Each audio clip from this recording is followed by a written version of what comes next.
बुलढाणा जिल्ह्यातील देवगर्जा येथील Oxford international dream school येथे संविधान जागर अभियानाचे आयोजन।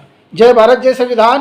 मी प्रवीणकुमार काकडे व आपण बघत आहात लोकप्रश्न न्यूज महाराष्ट्र। भारतीय संविधानाने महिलांना काय दिले, संविधानाची सापशिडी या विविध सत्रांच्या माध्यमातून काल दिनांक 17 मे रविवारला बुलढाणा जिल्ह्यातील देवगर्जा येथील ऑक्सफर्ड इंटरनॅशनल ड्रीम स्कूल येथे प्रशिक्षण देण्यात आले। सदर कार्यक्रमाची सुरुवात संविधानाची उद्देशपत्रिका प्रास्ताविका वाचून झाली। संविधान हे देशातील समता, स्वातंत्र्य, बंधुता, न्याय या गोष्टीला स्थापित करणारे एकमेव पुस्तक आहे। संविधानाची ओळख व माहिती नागरिकांना होण्याच्या उद्देशाने आज देवगर्जामध्ये संविधान जागर अभियानाच्या वतीने एक दिवसीय कार्यशाळेचे आयोजन करण्यात आले होते। यावेळी संविधान समजून घेऊन हे संविधान वस्तीत गावागावात प्रत्येक शाळेत जाऊन विद्यार्थ्यांना समजून सांगावे हा त्या मागचा उद्देश समोर ठेवण्यात आला होता।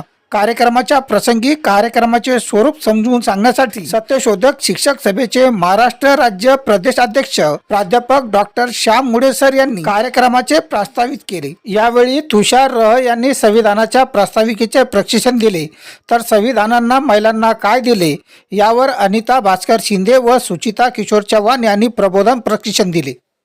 राष्ट्रपती पदावर बसू शकते का, या जाती धर्माची महिला सरपंच होऊ शकते नाही, तर संविधानाने सर्व जाती धर्माच्या महिलांसाठी शिक्षणाची तरतूद केलेली आहे आणि शिक्षणामुळे सर्व क्षेत्रात महिला आज आघाडीवर आहे। महिलांना फक्त शिक्षणाचा अधिकार देऊन चालेल का? नाही, मग काय करावं लागेल? बरोबरची संधी द्यायला पाहिजे, त्यांना आपल्या बरोबर कसं वागवलं गेलं पाहिजे। फक्त शिक्षण देऊनच फायदा आहे का? तर नाही। कार्यक्रमाच्या शेवटच्या सत्रात संविधानाची सापशिडी हे प्रात्यक्षिक दाखवण्यात आली। या कार्यक्रम प्रसंगी संविधान जागर अभियानाचे प्राध्यापक श्रीमंत निकाळ, प्राध्यापक किशोर चव्हाण, बाबासाहेब उबाळे, अविनाश पाखरे, क्रांती मेरठ, अलका उबाळे यांच्यासह बरेच प्रशिक्षणार्थी प्रशिक्षणाला उपस्थित होते। यामध्ये 50 जणांनी सहभाग नोंदवला।